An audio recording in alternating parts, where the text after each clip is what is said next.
तो hello everyone. तो इस वीडियो में हम लोग समझने का प्रयास करेंगे renal vasculature and blood flow. हम लोग समझने का प्रयास करेंगे कि हमारे किडनी में ब्लड वेसल का अरेंजमेंट किस तरह से होता है और वहाँ हमारे ब्लड का फ्लो किस तरह से होता है, ठीक है ना। तो हम लोग यहाँ समझने का प्रयास करेंगे रीनल वैस्कुलेचर, ठीक है, रीनल वैस्कुलेचर एंड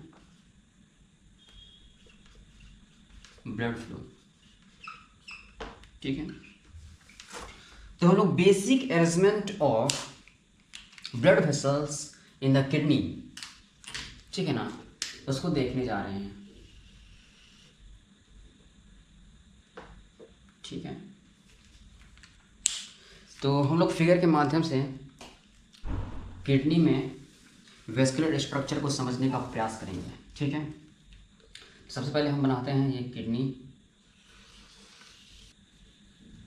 ये मेरा बन गया किडनी। तो किडनी जो रहता है हमारा वो दो पार्ट में मेनली बटा हुआ रहता है। जो बाहरी पार्ट रहता है उसको हम लोग बोलते हैं कॉर्टेक्स और जो बीच का पार्ट रहता है उसको हम लोग बोलते हैं मेडुला, ठीक है ना।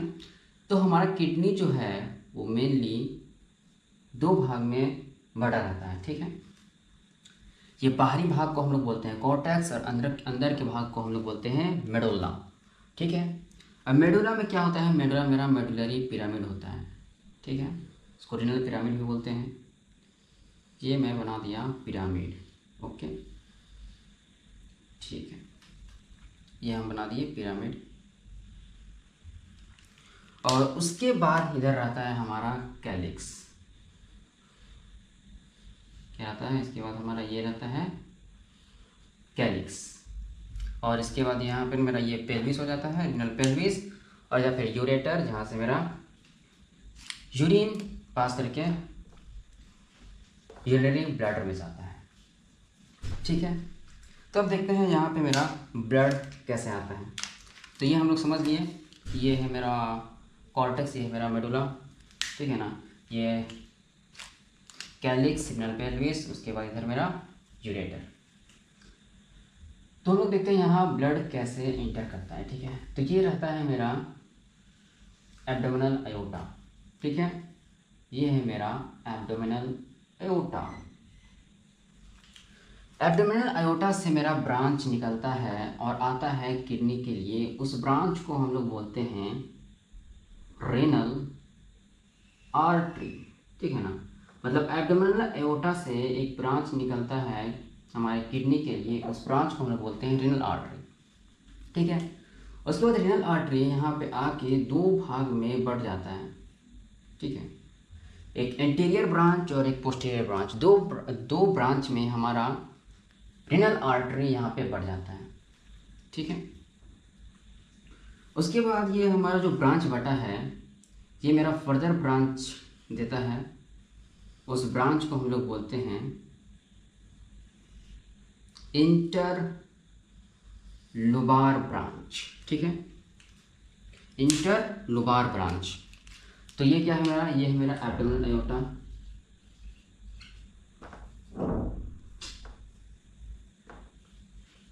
एब्डोमिनल अयोटा, ठीक है ना।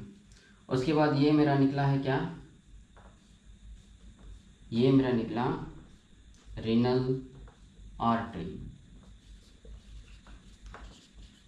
Renal artery. उसके बाद ये रीनल आर्टरी दो ब्रांच देता है, एक एंटीरियर ब्रांच और एक पोस्टीरियर ब्रांच। ये एंटीरियर ब्रांच, पोस्टीरियर ब्रांच, तो ये है मेरा एंटीरियर एंड पोस्टीरियर ब्रांच। उसके बाद anterior and posterior branch further मेरा डिवाइड करता है और मेरा देता है ब्रांच, इसको हम लोग बोलते हैं इंटर लोबार ब्रांच, ठीक है। ये मेरा इंटर लोबार ब्रांच, ओके। अब इंटर लोबार ब्रांच आगे मेरा डिवाइड करता है और बनाता है मेरा आर्क्वेट ब्रांच, ठीक है। ये मेरा आता है आर्क्वेट आर्टरी, आर्क्वेट ब्रांच, ठीक है। तो ये मेरा बन गया क्या, आर्क्वेट। Arcuate branch. ओके, ये बन गया मेरा आर्कुएट ब्रांच। अब आर्कुएट ब्रांच फिर मेरा फर्दर ब्रांच देता है, इसको हम लोग बोलते हैं इंटरलोब्यूलर ब्रांच। ये पूरा ब्रांच देता है, ठीक है। ये मेरा हो गया इंटरलोब्यूलर ब्रांच, ठीक है। ओके, अब ये मेरा क्या हो गया, इंटरलोब्यूलर ब्रांच।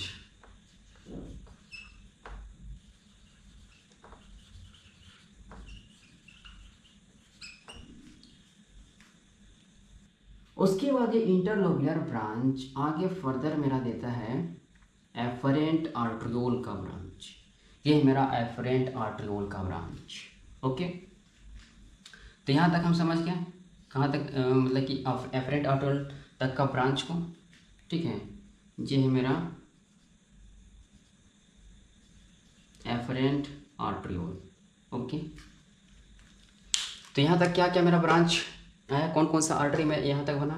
सबसे पहला एब्डोमिनल एओर्टा, एब्डोमिनल एओर्टा से मेरा ब्रांच निकला रेनल आर्टरी। रेनल आर्टरी जो है वो मेरा एंटीरियर एंड पोस्टीरियर आर्टरी में टूटा। फिर एंटीरियर एंड पोस्टीरियर आर्टरी जो है फर्दर ब्रांच देता है मेरा इंटरलोब्यूलर, सॉरी फर्दर ब्रांच देता है मेरा इंटरलोबार ब्रांच में। इंटरलोबार ब्रांच आगे मेरा बनता है आर्कुएट आर्टरी में। ये मेरा आर्कुएट आर्टरी हुआ। ये आर्कुएट आर्टरी फिर मेरा फर्दर ब्रांच देता है और वो बनाता है मेरा इंटरलोब्यूलर ब्रांच। और इंटरलोब्यूलर ब्रांच से मेरा निकलता है एफरेंट आर्ट्रियोल, ठीक है। तो समझने के लिए हम लोग इस सब को मिटाते हैं और यहाँ और समझते हैं, ठीक है ना। ये मेरा एफरेंट आर्ट्रियोल है। ओके, ये मेरा एफरेंट आर्ट्रियोल है। तो एफरेंट आर्ट्रियोल ये मेरा क्या है, इंटरलोब्यूलर ब्रांच। कंफ्यूज नहीं करना है, ये मेरा इंटरलोब्यूलर ब्रांच और ये है मेरा इंटरलोबार ब्रांच, ठीक है ना। इंटरलोबार और इंटरलोब्यूलर, ठीक है। तो इंटरलोब्यूलर मेरा फर्दर देता है एफरेंट आर्ट्रियोल, ठीक है, एफरेंट आर्ट्रियोल। अब एफरेंट आर्ट्रियोल आगे जाता है और ये मेरा बनाता है ग्लोमेरुलर कैपिलरी, ठीक है। ये मेरा बनाता है ग्लोमेरुलर कैपिलरी, ठीक है ना। और ग्लोमेरुलर कैपिलरी आगे मेरा एग्जिट करता है थ्रू इफरेंट आर्ट्रियोल, ठीक है। और ये मेरा ग्लोमेरुलर कैपिलरी जो है ये मेरा प्रेजेंट रहता है रीनल ट्यूब्यूल के फर्स्ट पार्ट बोमेंस कैप्सूल में, ठीक है। रीनल ट्यूब्यूल का फर्स्ट पार्ट रहता है बोमेंस कैप्सूल रहता है। फिर ट्यूब्यूल का जो है मेरा फर्दर पार्ट रहता है आगे, ठीक है। उसके बाद लूप ऑफ हेनले, छोटा सा मतलब पतला रहता है लूप ऑफ हेनले। फिर इसका लूप ऑफ हेनले का चौड़ा भाग रहता है।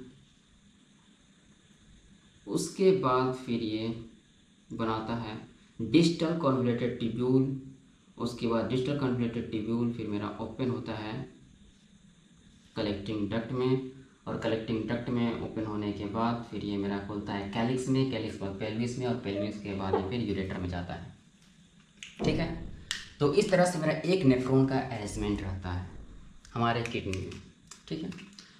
तो किडनी में हमारा जो है ये स्पेशल अरेंजमेंट यहाँ पे देखने को मिलता है, ठीक है। क्या स्पेशल अरेंजमेंट है यहाँ पे, नॉर्मली कहीं भी हम देखेंगे कि एक आर्टरी जो है वो अगर कैपिलरी में बढ़ता है तो उसके बाद हमारा ये कैपिलरी ओपन होता है वेन्स में, ठीक है। कहाँ ओपन होता है, वेन्स में। लेकिन यहाँ पे एक स्पेशल अरेंजमेंट है कि ये मेरा एफरेंट आर्ट्रियोल है, मतलब एक आर्टरी है जो कैपिलरी में यहाँ पे टूट रहा है ग्लोमेरुलस कैपिलरी में, और ये फिर से मेरा ओपन हो रहा है इफरेंट आर्ट्रियोल में। मतलब आर्टरी से ये कैपिलरी बन रहा है और ये कैपिलरी फिर से मेरा ओपन हो रहा है आर्टरी में ही, ठीक है। तो ये हम लोग का स्पेशल अरेंजमेंट यहाँ पे देखने को मिल रहा है। ये अरेंजमेंट का इम्पोर्टेंस क्या है, ठीक है ना, हम लोग देखने का प्रयास करते हैं थोड़ा सा। यहाँ पे ये मेरा बोमेंस कैप्सूल है, ठीक है। प्रोक्सिमल कन्वर्टेड ट्यूब्यूल है। यहाँ पर में आता है एफरेंट आर्ट्रियोल, ठीक है। ये एफरेंट आर्ट्रियोल है, ये इफरेंट आर्ट्रियोल है, ठीक है। और ये मेरा कैपिलरी है। ग्लोमेरुलस कैपिलरी, ठीक है ना, और इसके बीच में रहता है मेरा मेसेंजियल सेल, ठीक है, मेसेंजियल सेल। तो यहाँ पे ये ग्लोमेरुलर कैपिलरी के पहले भी आर्टरी और बाद में भी आर्टरी होने का फ़ायदा ये रहता है कि हमारा आर्टरी जो रहता है उसका ल्यूमेन छोटा रहता है। यदि हमारा ब्लड जो है वेंस में जाता है, कैपिलरी में टूटने के बाद वेंस में जाता है, तो वेंस का ल्यूमेन जो रहता है वो बड़ा रहता है, तो वहाँ पे ज़्यादा उसको रेजिस्टेंस फील नहीं करना पड़ता है और आसानी से हमारा ब्लड वेंस के थ्रू पास होता है। लेकिन कैपिलरी में हमारे ब्लड को फ्लो करने के लिए ज़्यादा रेजिस्टेंस का सामना करना पड़ता है। मतलब यहाँ पे ग्लोमेरुलस कैपिलरी में हमारा बहुत ज़्यादा प्रेशर पड़ेगा फिल्ट्रेशन के लिए, और ये यहाँ से जो फिल्ट्रेशन है वो बहुत ज़्यादा अच्छे तरीके से प्रेशर के कारण हो पाएगा, ठीक है ना। तो दोनों तरफ आर्टरी होने का यहाँ पे यही फ़ायदा होता है कि यहाँ जो हमारा ग्लोमेरुलर फिल्ट्रेशन रेट है वो बहुत ही अच्छी तरीके से हो पाता है फिल्ट्रेशन, ठीक है। चलिए, और मैसेंजर सेल का भी यहाँ पे इम्पोर्टेंट होता है, ठीक है ना, सपोर्ट भी प्रदान करता है और भी इम्पोर्टेंट होता है इसका कुछ, ठीक है ना। तो हम लोग आगे देखेंगे। तो उसके बाद क्या होता है, एफरेंट आर्ट्रियोल यहाँ पे मेरा कैपिलरी में टूटा, उसके बाद इफरेंट आर्ट्रियोल में बदल गया।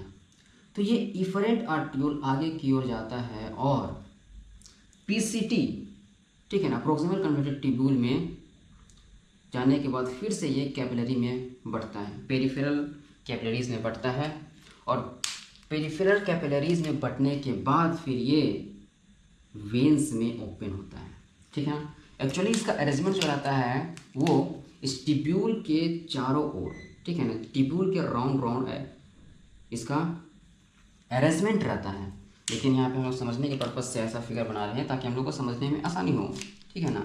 यहाँ पे हमारा क्या हो रहा है, यहाँ पर मेरा इफरेंट आर्ट्रियोल कैपिलरी में टूट रहा है, उसके बाद ओपन हो रहा है मेरा वेन्स में, ठीक है। फिर ये वेन्स मेरा जाएगा, बनाएगा आर्कुएट वेन्स, ठीक है ना। आर्कुएट वेन्स के बाद फिर मेरा इंटर लोबार वेन्स के बाद फिर इधर ब्रांच बनाएगा, उसके बाद फिर ये रीनल वेन्स बनाएगा, उसके बाद जाके वो इन्फीरियर वेना केवा में जुड़ जाएगा और ये ब्लड को हार्ट की ओर ले जाएगा, ठीक है।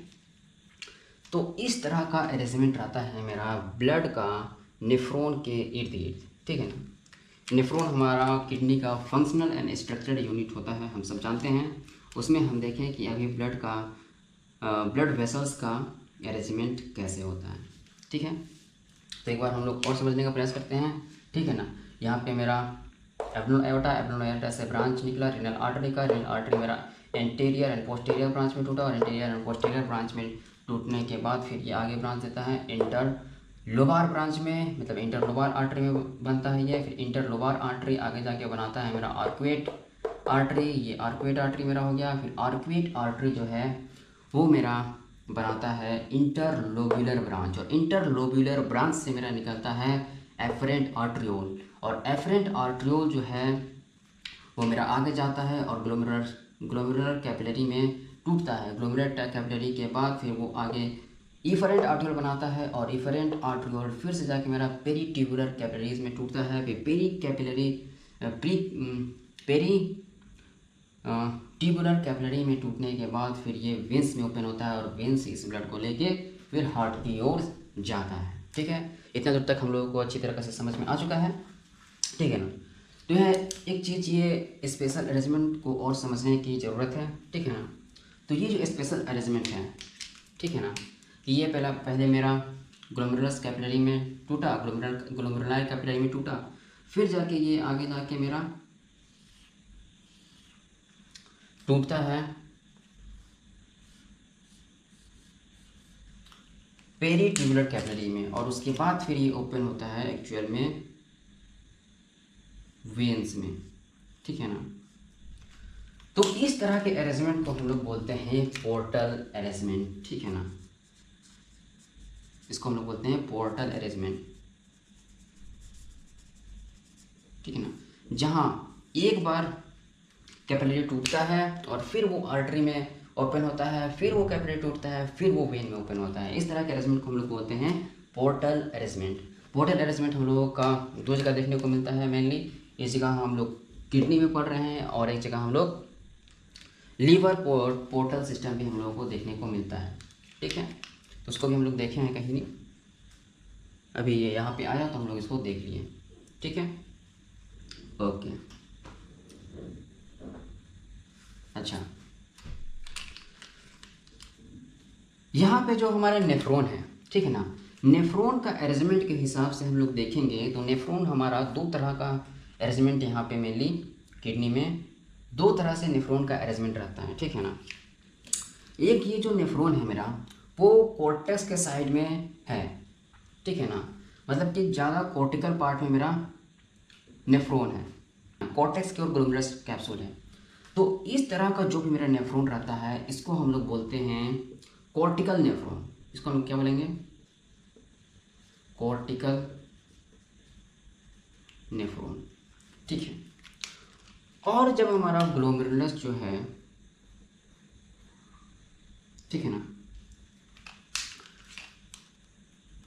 ग्लोमेरुलर कैपिलरी जो है वो नीचे के, ठीक है ना, जस्ट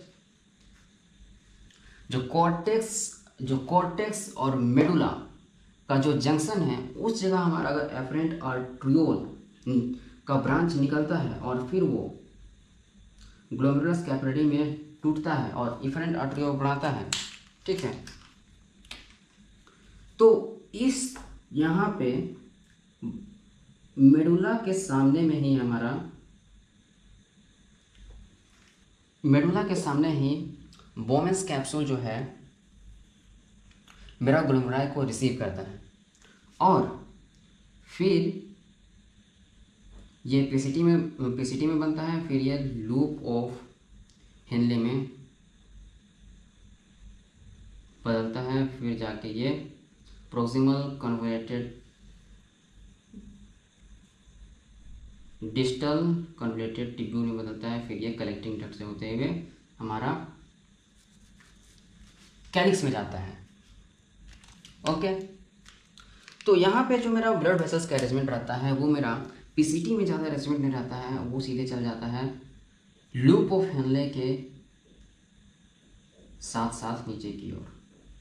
ठीक है, तो इस लूप ऑफ हेनले के साथ साथ जो ब्लड वेसल्स जाता है, इस ब्लड वेसल्स को हम लोग बोलते हैं वासा रेक्टा।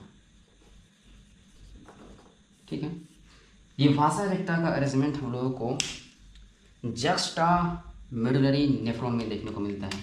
मतलब जो नेफ्रॉन मेरा at the junction of cortex और मेडुला में प्रेजेंट रहता है उसको हम लोग बोलते हैं जक्स्टा मेडुलरी नेफ्रॉन। ठीक है, जक्स्ट्रा मेडुलरी नेफ्रॉन हम लोग इसको बोलते हैं। तो नेफ्रॉन का पोजीशन के हिसाब से, नेफ्रॉन का अरेंजमेंट के हिसाब से हम लोग नेफ्रॉन को दो भाग में बांटते हैं, एक कॉर्टिकल नेफ्रॉन और एक जक्स्ट्रा मेडुलरी नेफ्रॉन। जो कॉर्टिकल नेफ्रॉन हमारे बॉडी में होता है वो लगभग 80 to 85% रहता है और जो मेरा जक्स्ट्रा मेडुलरी नेफ्रॉन रहता है वो हमारे बॉडी में लगभग 10 to 15% रहता है। ठीक है, तो इस तरह से हमारे किडनी में ब्लड वेसल्स का अरेंजमेंट रहता है। ठीक है, तो इसमें हम लोग ब्लड वेसल्स का अरेंजमेंट को सारे को अच्छी तरीके से देख लिए। यहाँ पे हम लोग पोर्टल अरेंजमेंट को भी देख लिए। यहाँ पे हमारा दोनों तरफ ग्लोमेरुलर कैपिलरी के दोनों तरफ आर्टरी होने का बेनिफिट भी देख लिए। ठीक है ना, तो ये सारी चीज़ें हम लोगों ने अभी देख लिया है। ठीक है, तो इस तरह से हम लोगों ने हमारे किडनी में ब्लड वेसल्स का अरेंजमेंट किस तरह से रहता है, किस तरह से ब्रांच में बढ़ता है हमारा ब्लड वेसल्स किडनी में, उन सारी चीज़ों को देख लिए हैं। तो इस वीडियो में यहीं तक रखते हैं, फिर आगे देखेंगे। ठीक है, थैंक यू।